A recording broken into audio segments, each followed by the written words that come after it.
Assalamualaikum warahmatullahi wabarakatuh. Halo semuanya, berjumpa kembali dengan saya, Kang Restu. Apa kabar semuanya? Semoga kalian selalu sehat, baik, dan tentunya dimudahkan segala urusannya oleh Tuhan Yang Maha Esa. Amin amin ya rabbal alamin. Seperti biasa, di sini Kang Restu akan menceritakan sebuah kisah horor misteri. Kali ini Kang Restu akan melanjutkan cerita yang kemarin, yaitu cerita yang berjudul Warung Seram Bu Asih. Dan pasti kalian juga masih penasaran kan bagaimana ending dari cerita ini. Dan tentunya sebelum masuk ke ceritanya, bagi kalian yang belum subscribe, klik tombol subscribe-nya, klik lonceng notifikasinya serta like video ini, agar kalian tidak ketinggalan cerita-cerita menarik dari channel ini. Kang Restu juga mengucapkan banyak-banyak terima kasih kepada kalian semua yang telah mendukung dan juga mensupport channel ini. Oke, langsung saja tanpa berlama-lama lagi. Bagaimana kisahnya? Ini dia ceritanya. Warung Seram Bu Asih. Malam itu, Santi terbangun dengan nafas tersengal-sengal. Tubuhnya berkeringat dingin meski udara di dalam kamar apartemennya terasa sejuk. Dia memandangi langit-langit dengan mata kosong, masih terguncang oleh mimpi buruk yang baru saja dialaminya. Dalam mimpi itu, dia kembali ke warung Bu Asih, menyaksikan api yang membakar tempat itu dan mendengar jeritan-jeritan mengerikan dari dalamnya. Namun ada sesuatu yang berbeda kali ini. Jeritan itu bukan hanya suara Bu Asih, tetapi juga suara-suara yang dikenalnya, suara teman-temannya yang sudah lama menghilang. Santi pun menatap jam dinding saat itu pukul 2 pagi dini hari. Lagi-lagi mimpi buruk yang sama sudah bertahun-tahun sejak mereka meninggalkan desa. Mereka mencoba melupakan semua yang terjadi di sana. Namun kenangan itu terus menghantui, seolah-olah Bu Asih menolak untuk membiarkan mereka pergi. Dengan tangan gemetar, Santi pun meraih ponselnya dan mengetik pesan singkat kepada Andi, satu-satunya orang yang masih bisa dia ajak berbagi tentang mimpi buruk ini. "Aku mimpi tentang warung itu lagi. Kamu gimana?" Pesan itu pun terkirim dan tak butuh waktu lama bagi Andi untuk membalas. Rupanya dia pun juga terjaga. "Aku juga mimpi buruk. Suaranya semakin nyata, San." Santi pun menarik nafas panjang, mencoba menenangkan diri. Dia tahu apa yang harus mereka lakukan. Meski rasa takut menghantui pikirannya, mereka ini harus coba kembali ke desa itu. Ada sesuatu yang belum selesai, sesuatu yang harus mereka hadapi kembali. Pada keesokan paginya, mereka pun bertemu di sebuah kafe kecil di pusat kota. Andi terlihat lelah, lingkaran hitam di bawah matanya jelas menunjukkan kurang tidur. Mereka pun duduk di sudut ruangan jauh dari keramaian dan berbicara dalam bisikan. "Kita harus kembali ke desa," kata Santi memecah keheningan. "Aku rasa Bu Asih benar-benar belum pergi." Andi pun mengangguk pelan, meski ada ketidakpastian di matanya. "Aku juga merasa begitu sih.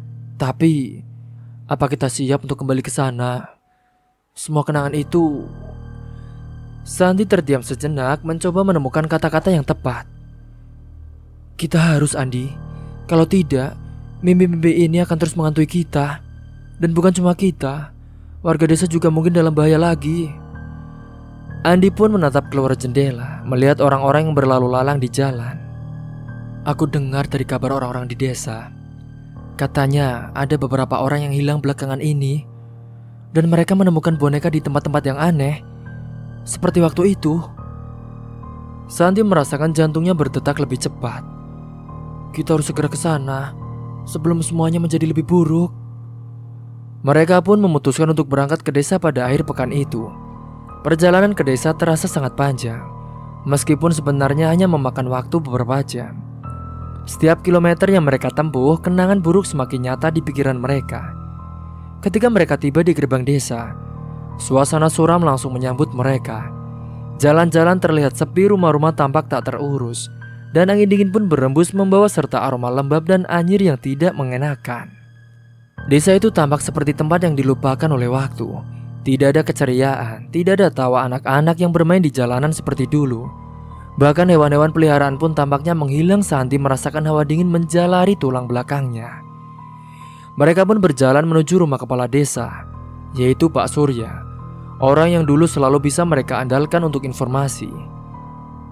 Singkat cerita, sesampainya di sana, mereka pun disambut oleh wajah lelah Pak Surya yang tampak lebih tua dari yang mereka ingat. Garis-garis kerutan di wajahnya semakin dalam, dan tatapannya kosong seperti seseorang yang sudah terlalu sering menghadapi kegelapan. Santi, Andi. Pak Surya pun menyapa dengan suara serak. Aku tidak menyangka kalian akan kembali lagi. Apa yang membawamu ke sini? Santi dan Andi pun saling bertukar pandang sebelum menjawab. Kami dengar kabar tentang orang-orang yang hilang dan boneka-boneka itu. Kami pikir mungkin ada hubungannya dengan Bu Asih. Pak Surya pun menghela nafas panjang lalu mengangguk pelan. Aku juga berpikir seperti itu. Sudah lama tidak ada kejadian aneh di sini sejak warung itu terbakar. Tapi beberapa bulan terakhir, semuanya mulai terjadi lagi.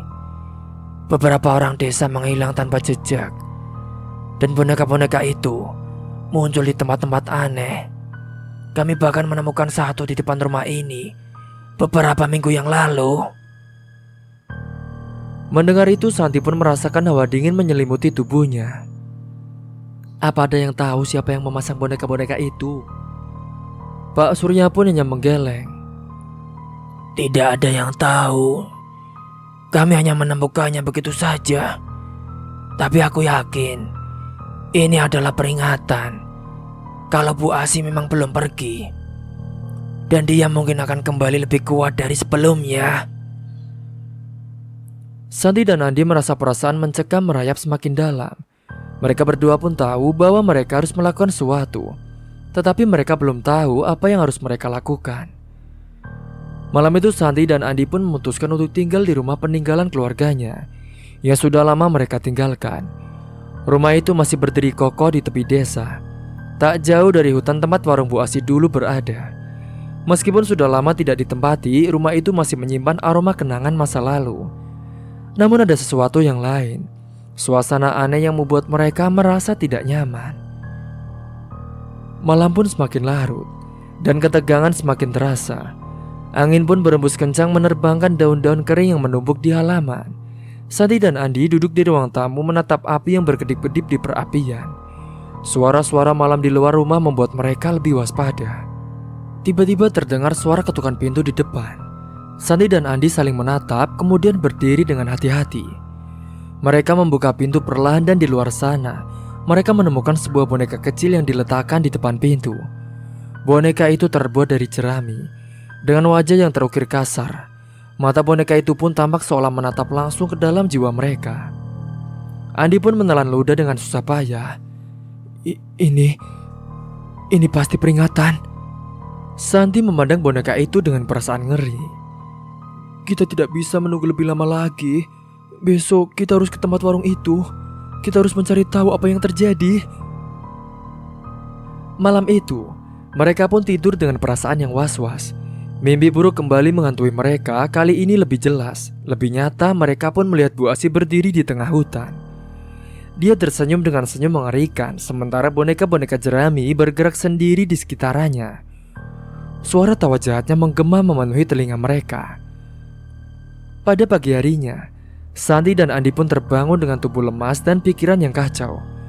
Mereka tahu bahwa apapun yang menanti mereka di hutan, itu akan menjadi pertarungan terakhir. Mereka harus menghadapi Bu Asih dan menyelesaikan apa yang sudah mereka mulai bertahun-tahun yang lalu. Dengan persiapan sederhana, mereka pun meninggalkan rumah dan berjalan menuju hutan di pinggiran desa, tempat di mana warung Bu Asih pernah berdiri di situ. Setiap langkah terasa berat, seolah-olah ada kekuatan yang mencoba menahan mereka untuk tidak melanjutkan perjalanan ini. Ketika mereka tiba di tempat itu, mereka menemukan bahwa lokasi warung Bu Asih kini tertutup oleh tanaman liar dan pepohonan yang menjulang tinggi. Namun meskipun fisiknya telah lenyap, aura gelap masih terasa di tempat itu.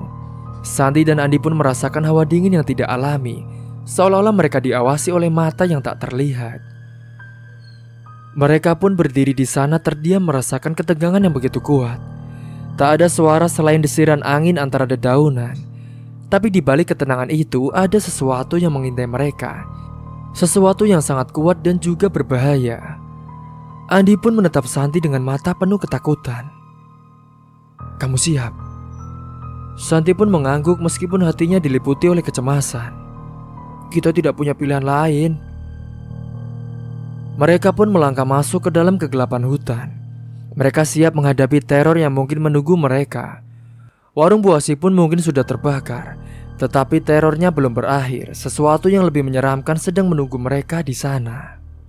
Saat mereka memasuki hutan, ternyata di sana tidak ada siapa-siapa. Mereka malah dibuat terkejut oleh boneka-boneka yang semakin banyak. Itu membuatnya merasa bingung. Tetapi di situ, mereka tidak menemukan Bu Asi yang ada di dalam hutan. Akhirnya pun setelah mereka menunggu cukup lama, mereka berdua pun kembali ke rumah mereka lagi. Singkat cerita, akhirnya mereka berdua pun kembali ke kota. Mereka teringat karena masih ada pekerjaan yang harus diselesaikan terlebih dahulu. Dia pun akhirnya meminta izin kepada Pak Surya untuk segera meninggalkan desa itu dan nantinya akan kembali lagi beberapa bulan yang akan datang. Singkat cerita, 2 bulan kemudian, mereka berdua pun kembali ke kampung itu lagi.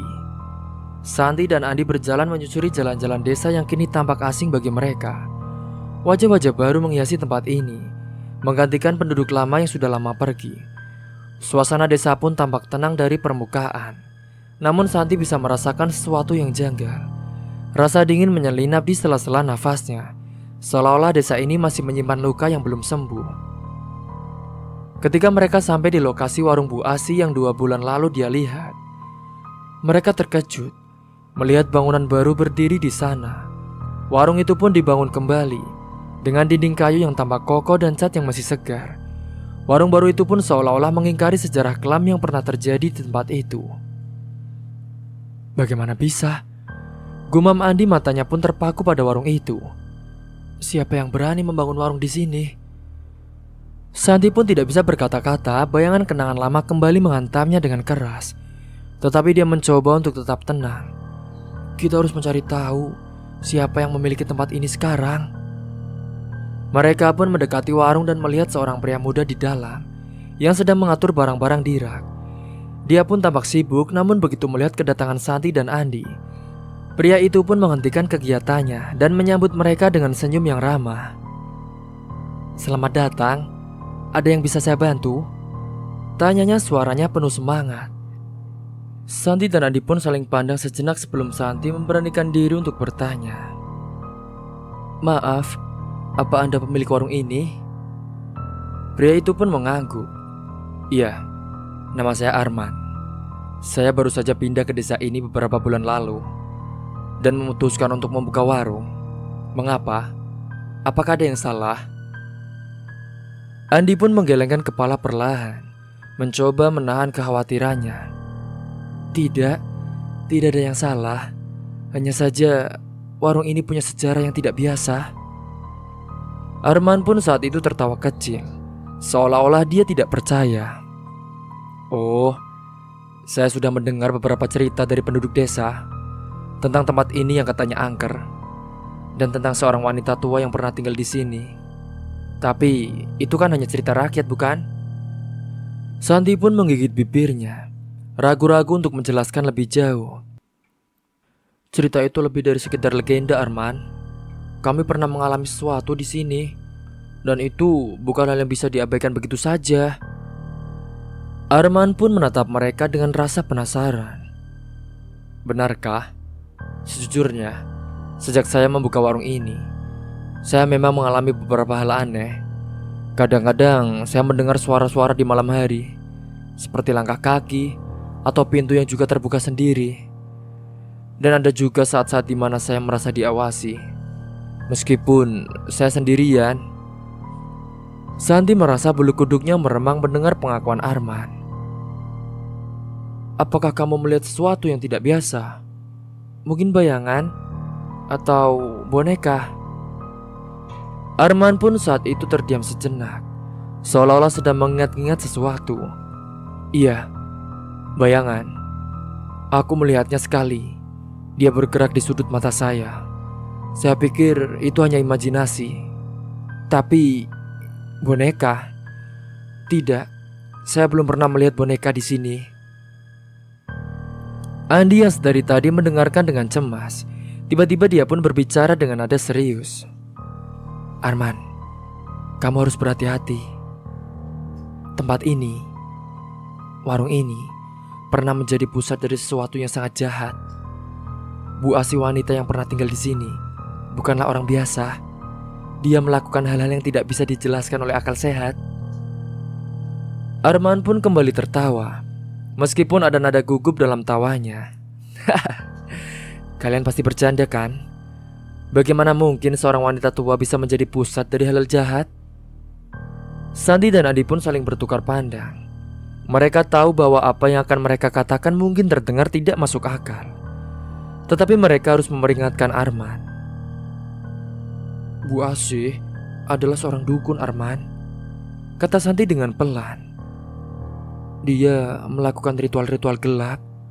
Dan warung ini, tempat ini menjadi sarang dari kekuatan jahat yang dia bawa ke dunia ini. Kami pernah berusaha menghentikannya, tetapi sepertinya roh Bu Asih belum sepenuhnya pergi.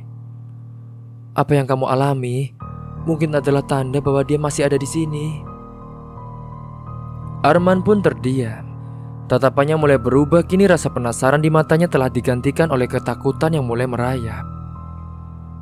Jadi, kalian benar-benar percaya bahwa ada sesuatu di sini? Tanya Arman dengan suara yang pelan. Andi pun langsung mengangguk. Kami tidak hanya percaya, kami tahu. Dan jika kami tidak berhati-hati, hal-hal buruk bisa saja terjadi lagi. Kami sudah melihatnya, dan kami tidak ingin ada orang lain yang harus mengalaminya. Arman pun saat itu menelan ludah. Dia terlihat ragu untuk mempercayai cerita mereka sepenuhnya. Namun di dalam hatinya, dia tahu bahwa ada sesuatu yang tidak beres di warung ini. Semua kejadian aneh yang dialaminya selama beberapa bulan terakhir mulai terangkai dalam pikirannya, dan dia tidak bisa lagi mengabaikannya. Apakah kalian pikir ada cara untuk menghentikannya? Tanya Arman dengan suaranya yang sudah bergetar. Santi pun mengangguk perlahan. Mungkin ada cara, tetapi kita harus menemukan sumber dari kekuatan itu. Jika benar bahwa roh Bu Asih masih ada, kita harus memastikan bahwa dia tidak bisa kembali lagi, Arman. Andi pun menambahkan ucapan dari temannya. Ini bukan hal yang bisa dianggap enteng. Jika kamu ingin tetap tinggal di sini, kamu harus siap untuk menghadapi apapun yang akan datang, Arman. Arman pun terdiam lama. Tatapannya menelusuri setiap sudut warung yang kini tampak lebih suram di matanya. Akhirnya pun dia paham dan juga mengangguk dengan pelan. Baiklah, aku akan melakukan apapun yang diperlukan. Jika ada cara untuk menghentikan semua ini, aku juga akan ikut melakukannya, ucapnya dengan suara yang tegas. Santi dan Andi merasa sedikit lega mendengar keputusan dari Arman. Namun mereka tahu bahwa ini baru permulaan. Meskipun warung itu terlihat biasa saja, mereka bisa merasakan bahwa ada kejahatan yang dulu pernah mereka hadapi masih bersembunyi di balik dinding-dinding kayu itu. Hanya saja menunggu waktu untuk saatnya muncul kembali. Singkatnya malam itu, Santi dan Andi pun meninggalkan warung dengan perasaan yang was-was. Mereka tahu bahwa mereka harus bersiap-siap untuk menghadapi kengerian yang mungkin akan segera datang. Namun di balik ketakutan itu, mereka juga menyadari bahwa ada pelajaran penting yang harus diambil dari semua ini. Hidup memang kadang-kadang menuntut keberanian untuk menghadapi masa lalu, tak peduli seberapa menakutkan masa lalu itu. Ketika mereka berjalan menjauh dari warung, Andi pun bergumam, kita tidak bisa lari dari masa lalu ya. Santi pun menjawabnya dengan mengangguk.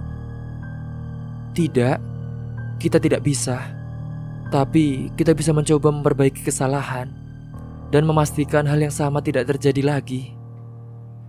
Dengan tekad yang semakin kuat, mereka tahu bahwa meskipun perjalanan ini penuh dengan bahaya, mereka tidak bisa membiarkan teror Bu Asih menghancurkan hidup mereka lagi. Mereka pun harus menghadapi kegelapan itu sekali lagi.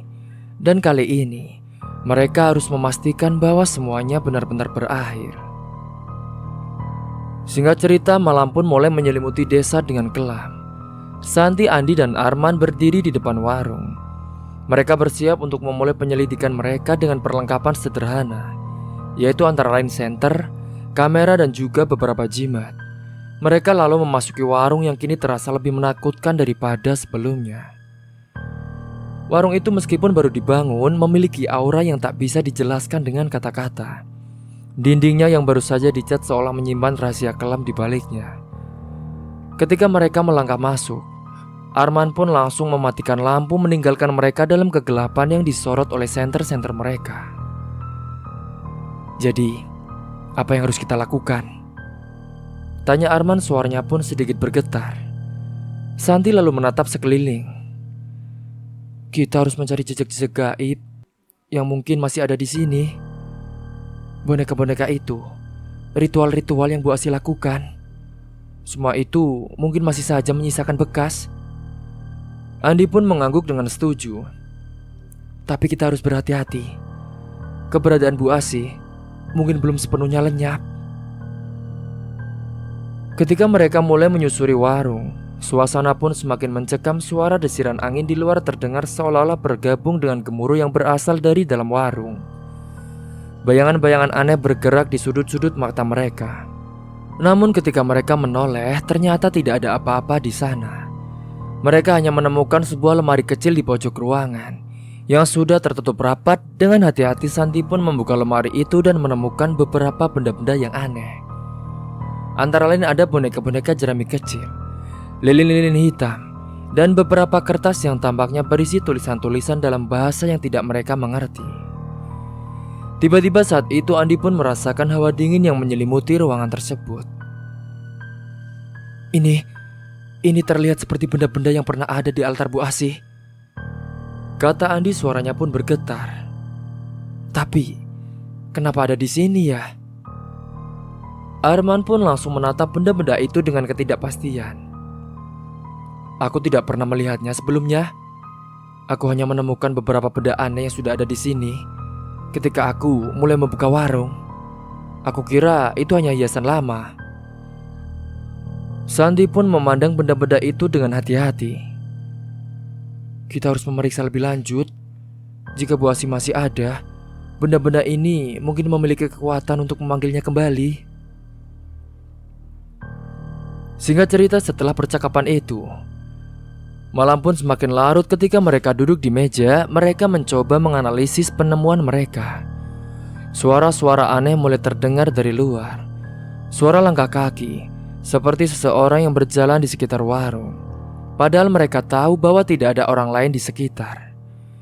Tiba-tiba saat itu lampu warung pun berkedip-kedip dan padam. Kegelapan menyelimuti mereka. Arman meraih senter dan menyalakannya.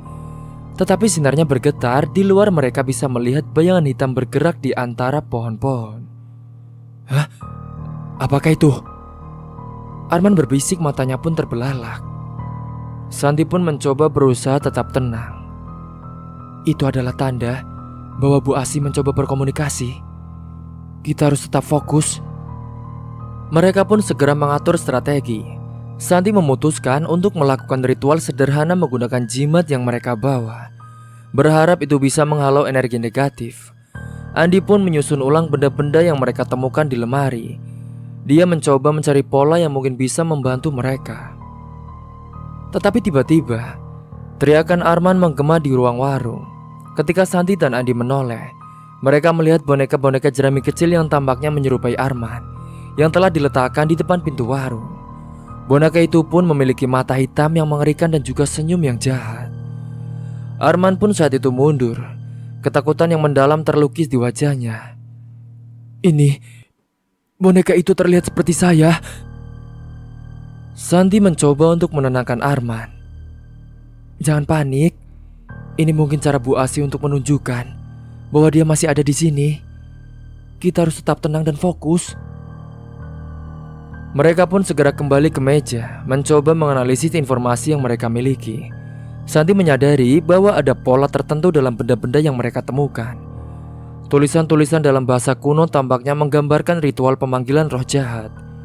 Dia mencoba mengartikan tulisan itu dengan bantuan buku referensi yang mereka bawa. Ketika Santi sedang fokus pada buku, Andi pun memperhatikan sekeliling dengan waspada. Bayangan-bayangan hitam itu semakin sering muncul dan suara-suara aneh semakin nyata. Suasana semakin mencekam, seolah-olah sesuatu yang gelap dan menakutkan sedang mendekat. Tiba-tiba mereka pun mendengar suara tawa yang jahat yang datang dari arah belakang warung itu. Suara itu seperti datang dari dalam kegelapan yang pekat. Mereka bertiga pun saling bertukar pandang, merasakan ketegangan yang mengikat mereka. "Bu Asih, dia sedang mencoba untuk mengganggu kita," bisik Santi kepada teman-temannya. Dengan keberanian yang tersisa, Santi pun melanjutkan ritualnya. Dia lalu membaca doa dengan suara keras. Sementara itu Andi dan Arman pun menjaga agar tidak ada yang mengganggu mereka. Mereka tahu bahwa ini adalah pertarungan terakhir melawan kekuatan jahat yang pernah menguasai tempat ini. Arwan yang awalnya skeptis kini merasakan ketegangan yang mendalam. Dia melihat bayangan Bu Asih muncul di depan mereka. Dengan mata yang penuh kemarahan, namun dia juga merasakan sesuatu yang lain. Rasa tanggung jawab untuk melindungi tempat ini dan untuk memastikan bahwa kejahatan tidak akan menang lagi. Santi pun melanjutkan doa dengan tekun. "Kami tidak akan membiarkanmu kembali, Bu Asih. Kami sudah berjuang melawan kegelapanmu. Dan kami akan memastikan bahwa kau tidak akan pernah menguasai tempat ini lagi." Tiba-tiba bayangan Bu Asih pun mulai memudar, dan suara tawa jahat itu semakin jauh. Santi merasakan kelegaan, tetapi dia tahu bahwa perjuangan mereka belum berakhir. Mereka harus memastikan bahwa semua jejak Bu Asih benar-benar harus hilang. Ketika malam berangsur-angsur terang, mereka pun merasa sedikit tenang. Namun mereka tahu bahwa kejahatan yang mereka hadapi tidak akan menyerah begitu saja. Mereka harus terus berjuang, terus melawan dan memastikan bahwa roh Bu Asih tidak akan pernah kembali lagi ke sini. Arman yang kini merasa lebih percaya diri, dia pun menatap Santi dan Andi. "Aku mulai memahami betapa pentingnya apa yang kalian lakukan. Terima kasih sudah memperingatkan aku dan membantuku. Aku berjanji akan melakukan yang terbaik untuk melindungi tempat ini." Santi pun saat itu mengangguk. "Terima kasih Arman. Kami semua harus bekerja sama untuk memastikan bahwa desa ini harus aman." Dengan tekad yang semakin kuat, mereka pun meninggalkan warung dengan keyakinan bahwa mereka akan menemukan cara untuk mengakhiri teror Bu Asih untuk selamanya. Meski kegelapan masih mengancam, mereka tahu bahwa dengan keberanian dan kerjasama, mereka bisa menghadapi apapun yang akan datang. Malam pun sudah larut ketika Santi, Andi, dan Arman berkumpul di sebuah rumah tua yang mereka sewa untuk memudahkan penyelidikan mereka. Dinding rumah yang sudah usang itu terasa seperti saksi bisu dari misteri yang mereka hadapi. Saat itu di meja terhampar catatan dan dokumen yang mereka temukan dari dukun yang dulu membantu mereka sebelum dukun itu meninggal secara misterius. Santi pun membuka sebuah buku catatan yang usang. Catatan tersebut mengandung tulisan tangan yang tidak dapat dibaca sepenuhnya oleh mereka. Namun Santi dan Andi mempelajari bagian-bagian yang bisa dipahami. Dalam satu halaman itu ada catatan penting yang mengungkapkan bahwa roh Bu Asih terikat pada seseorang di dunia nyata. Ini tidak bisa jadi kebetulan, kata Santi, wajahnya pun terlihat pucat. Menurut catatan ini, Bu Asih memiliki cara untuk mengikat dirinya dengan seseorang. Dan jika kita tidak menemukan siapa orang itu, dia tidak akan bisa dihancurkan. Andi pun yang sedang membaca catatan itu, dia pun lalu menatap Santi dengan cemas. Jadi, jika benar Bu Asih terikat pada seseorang, itu berarti salah satu dari kita mungkin menjadi medium untuk roh tersebut. Santi pun mengangguk pelan. Dia merasakan ketegangan yang meresap di seluruh tubuhnya. Kita harus segera mencari tahu. Jika salah satu dari kita benar-benar terikat, kita harus memutuskan hubungan ini, atau roh Bu Asih akan terus menguasai tempat ini. Arman pun yang duduk di sudut ruangan menghela nafas dengan berat. Tapi bagaimana kita bisa mengetahui siapa orang yang terikat? Apakah ada cara untuk memeriksanya? Santi pun langsung menatap catatan dengan serius. Tapi dalam catatan ini ada beberapa indikasi bahwa medium tersebut mungkin memiliki tanda atau mengalami gejala tertentu. Namun tidak ada penjelasan yang jelas tentang bagaimana cara mengidentifikasinya. Andi pun memikirkan apa yang telah mereka lalui selama ini. Kita harus mencari tahu lebih lanjut. Setiap peristiwa aneh yang terjadi bisa jadi menjadikan petunjuk. Kita juga harus memeriksa diri kita sendiri untuk memastikan bahwa tidak ada yang terikat pada roh Bu Asih. Mereka pun memutuskan untuk melakukan pemeriksaan menyeluruh terhadap diri mereka masing-masing. Santi pun mulai dengan memeriksa kondisi fisik dan emosional mereka, mencari tanda-tanda yang mungkin menunjukkan adanya pengaruh gaib. Sementara itu, Arman pun mulai menyelidiki kejadian-kejadian aneh yang dialaminya sejak membuka warung. Dia pun mencari pola yang mungkin berhubungan dengan roh Bu Asih. Singkat cerita, malam pun semakin larut dan suasana di rumah itu semakin tegang. Ketika Andi sedang memeriksa catatan lama dari dukun, dia juga menemukan beberapa catatan yang berbicara tentang metode untuk menjelaskan dan juga memutuskan ikatan gaib. Tetapi catatan itu hanya menjelaskan secara samar. Ada satu bagian yang menarik perhatiannya, yaitu bagian tentang pengorbanan terakhir yang mungkin diperlukan untuk menghancurkan roh yang terikat. "Ini dia," kata Andi dengan suara yang serak. "Catatan ini menyebutkan tentang pengorbanan terakhir. Mungkin untuk menghancurkan roh Bu Asih, kita harus melakukan sesuatu yang melibatkan pengorbanan besar. Tapi pengorbanannya apa?" Santi yang telah memeriksa kondisinya sendiri dan tidak menemukan hal yang mencurigakan, dia pun berusaha mencerna informasi baru ini. "Jika kita benar-benar harus melakukan pengorbanan, kita perlu memastikan bahwa kita siap secara emosional dan fisik. Ini bukan sesuatu yang bisa dianggap enteng." Arman pun yang semakin merasa tertekan, dia memutuskan untuk berbicara. "Aku merasa ada sesuatu yang tidak beres, tapi aku tidak tahu bagaimana menghubungkannya. Selama beberapa hari terakhir, aku merasa seperti ada yang mengikutiku. Dan kadang-kadang, aku mengalami mimpi yang tidak bisa ku mengerti." Santi pun saat itu menatap Arman dengan penuh perhatian. "Mimpi-mimpi itu mungkin saja menjadi petunjuk. Mungkin kamu mengalami sesuatu yang berhubungan dengan roh Bu Asih." Arman pun saat itu mengangguk. Dia pun lalu mengingat-ingat kembali mimpi-mimpi yang mengganggu tidurnya. "Aku sering melihat bayangan Bu Asih dalam mimpiku, dan kadang-kadang aku merasa seperti dia sedang memanggilku." Santi dan Andi pun langsung saling bertukar pandang. "Jika kamu mengalami mimpi yang menunjukkan bahwa kamu mungkin terikat, kita harus berhati-hati. Kita perlu memastikan bahwa kita tidak membuat kesalahan yang bisa membahayakan kita semua," ucap Santi kepada Arman. Mereka pun saat itu melanjutkan penyelidikan dengan penuh kewaspadaan. Santi pun mengusulkan agar segera mereka melakukan ritual pembersihan untuk menetralkan energi negatif yang mungkin ada di sekitar mereka. Sementara itu, Andi pun dan Arman terus mencari petunjuk tambahan dalam catatan dan dokumen yang mereka miliki. Ketika tengah malam tiba, ketegangan di antara mereka pun semakin nyata. Suara-suara aneh mulai terdengar dari luar rumah, dan bayangan-bayangan yang bergerak di jendela menambah ketegangan mereka.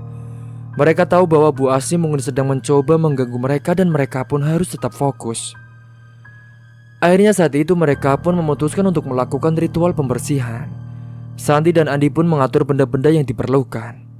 Sementara Arman, dia menyiapkan tempat di luar rumah untuk ritual tersebut.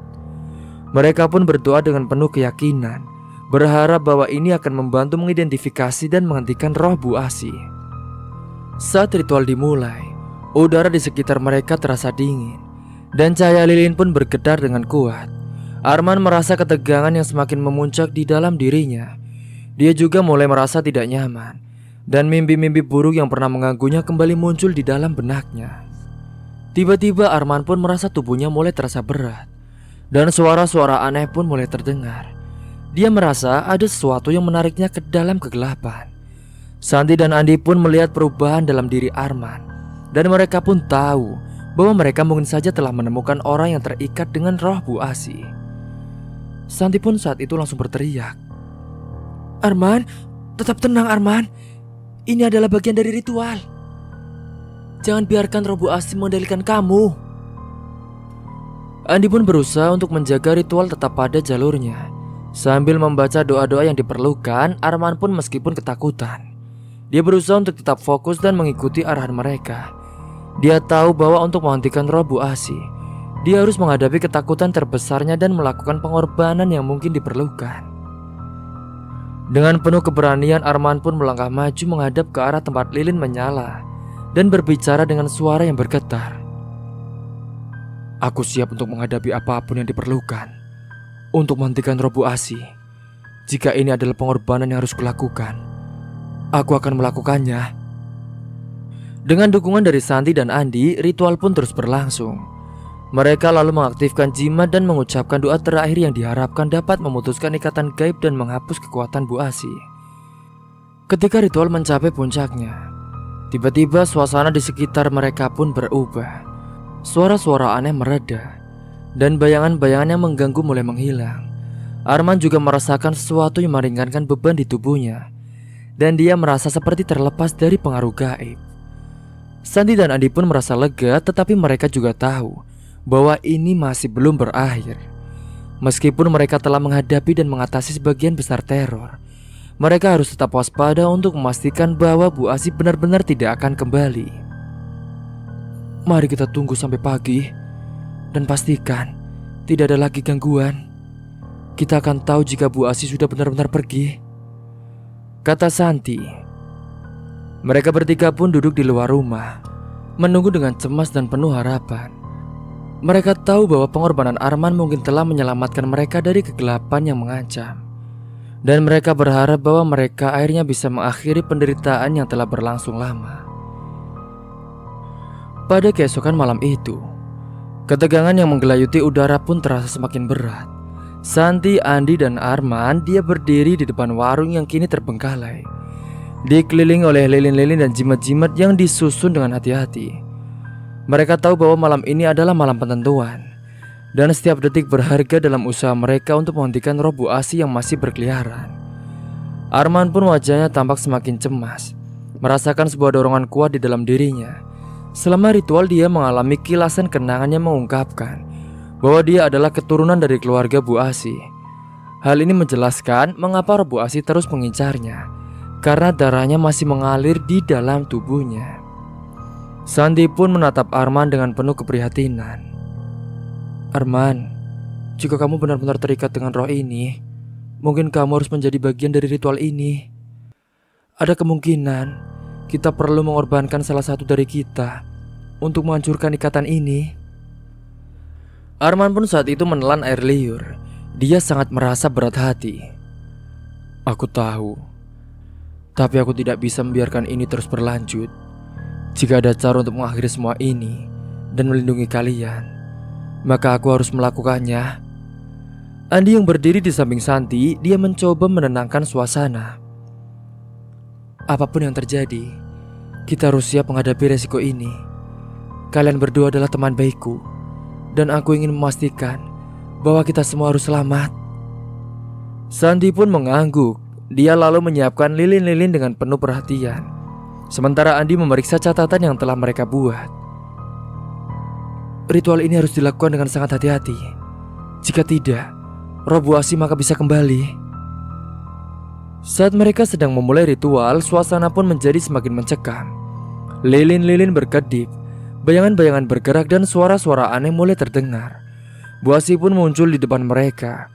Wajahnya saat itu menunjukkan kemarahan dan penderitaan yang mendalam. Suaranya penuh dengan ancaman.